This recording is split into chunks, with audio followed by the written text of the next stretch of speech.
દીકરીની છેડતી કરનારને લોકોએ મેથી પાક આપ્યા બાદ ઘટના સ્થળે રિકન્સ્ટ્રક્શન માટે લઈ ગયેલી પોલીસે પણ તેને કાયદાનું ભાન કરાવ્યું હતું।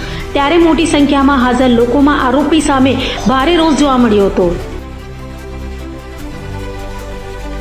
સુરતના અલથાણમાં સગીરાની છેડતીને લઈ રાતથી મામલો તંગ બન્યો છે। રાત્રે જ આરોપીને લોકટોળાએ ઘેરી માર માર્યો હતો તો પોલીસે સવારે આરોપીને લઈ ઘટનાનું રિકન્સ્ટ્રક્શન કર્યું હતું। રિકન્સ્ટ્રક્શન પહેલાથી જ લોકોના ટોળા ફરી એકઠા થયા હતા। પોલીસે પૂરતો બંદોબસ્ત ગોઠવ્યો હતો છતાં પણ લોકોના આક્રોશ સામે પોલીસને પરસેવો પડી ગયો હતો। આરોપીઓ ઉપર પથ્થરમારો અને ટપલી દાવ થયો હતો તો લોકોની હાજરીમાં પોલીસે આરોપીને કાયદાનું ભાન કરાવ્યું હતું અને પોલીસ મહામહેનતે આરોપીને પાછો લઈ ગઈ હતી। ત્યારે સ્થાનિકોએ ન્યાય આપોના સૂત્રોચ્ચાર કર્યા હતા અને આરોપીને લોકોને સોંપવાની માંગ કરી હતી।